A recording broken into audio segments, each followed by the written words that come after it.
Hello, welcome to HSGQ. HSGQ is the manufacturer of the product for ORT, OU, SRT modules, and switch.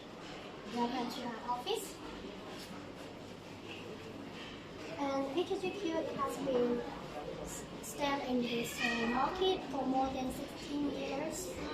And all of our products has been certificated with CC and ROS.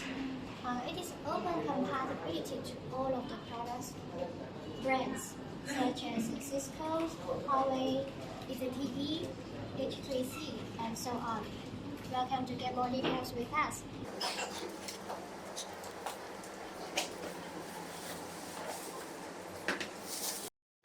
Good day everyone, this is Angel from HSGQ. How are you today? Do you know what's the difference between epon and the Gpon ORT?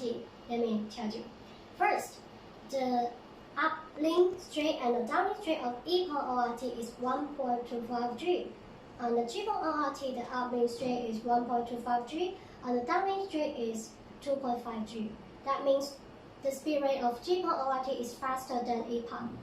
Second, the standard of the epon ORT and the Gpon ORT are different.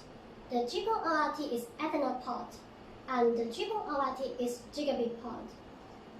Third, the splitting radio of the epon ORT is 1 to 64 users, and the Gpon ORT is 1 to 128 users. That means Gpon ORT can be cover more users. If you have more ideas, please feel free to let us know. Bye bye.